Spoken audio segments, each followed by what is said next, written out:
सिल्लोड तालुक्यात अवैध गोवंश वाहतूक प्रकरण, आयशरसह 4 बैलजोड्या जप्त, गोरक्षकांवर जमावाचा हल्ला, कारवाईबाबत प्रशासनावर प्रश्नचिन्ह। गुप्त माहितीच्या आधारे सिल्लोड तालुक्यात अवैधरित्या गोवंश कत्तलीसाठी बाहेरच्या राज्यात वाहतूक होत असल्याचा गंभीर प्रकार उघडकीस आला आहे। गुरुवार दिनांक 25 डिसेंबर रोजी मध्यरात्री बोरगाव परिसरात ही कारवाई करण्यात आली। या प्रकरणात ग्रामीण पोलिसांनी आयशर वाहनासह 4 बैलजोड्या जप्त करत 2 जणांना ताब्यात घेतले आहे। मिळालेल्या माहितीनुसार बोरगाव परिसरातून गोवंश कत्तलीच्या उद्देशाने तेलंगणा राज्यात वाहतूक केली जात होती। माहिती मिळताच गोरक्षकांनी एलसीबी व स्थानिक पोलिसांशी संपर्क साधला।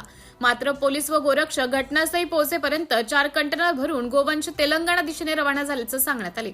तरीही एका आयशर गाडीला पकडण्यात यश आले।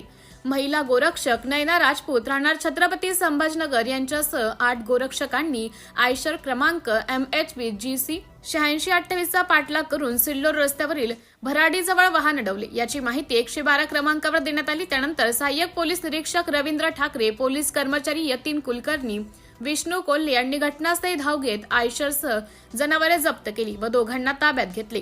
यानंतर गोरक्षक व पोलीस बोरगाव फाट्यावरील एका शेड गोडाऊनमध्ये कत्तलीसाठी गोवंश बांधले असल्याची माहिती मिळाल्याने तेथे गेले। यावेळी सुमारे 40 ते 50 जणांचा जमा झाला। जमाव व गोरक्षकांमध्ये वाद होऊन काही नागरिकांनी अंतराचा फायदा घेत गोरक्षकांवर धक्काबुक्की व मारहाण केली। या हल्ल्यात 3 गोरक्षक जखमी झाले असून एका महिला गोरक्षास धक्काबुक्की करण्यात आली। परिस्थिती चिघळताच सिल्लोड शहर, वडोद बाजार, अजिंठा पोलीस तसेच गुन्हे शाखेचे पथक घटनास्थळी दाखल झाले व जमाव पांगवण्यात आला। पोलिसांनी आयशर वाहनासह 4 बैलजोड्या असा सुमारे 17,40,000 रुपयांचा मुद्देमाल जप्त केला आहे।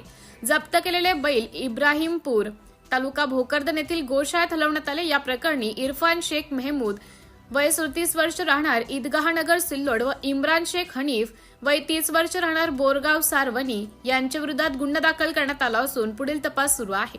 कारवाई दरम्यान 3 दिवस उलटूनही संबंधित गोडाऊन सील करण्यात आलेले नाही। तेथे उर्वरित सुमारे 82 देशी गोवंश अद्याप पोलीस ताब्यात घेऊन गोशाळेत हलवले नसल्याचा आरोप गोरक्षकांनी केला आहे।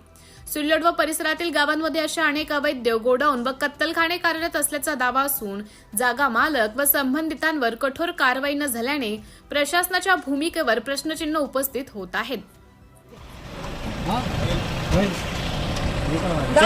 गाड़ी लगा साइड में, हाँ साइड में।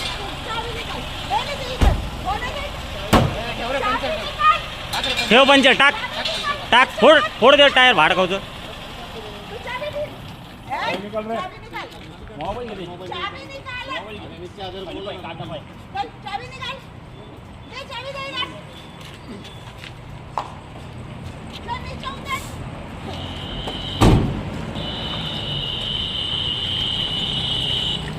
सचिन भाऊ घ्या गाडी पुढं साईडला दाबा दिला।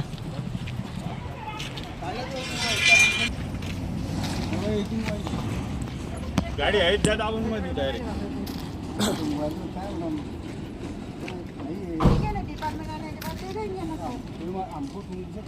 तुम्हारा नाम क्या है?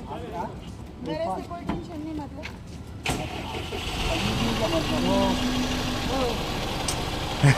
आगे ले ना भैया दोनों को। हाँ इधर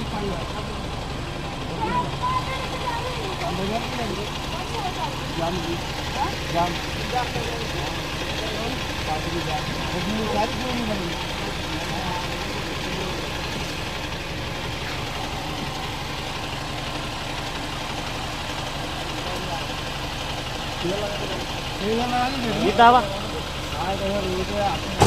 साइड में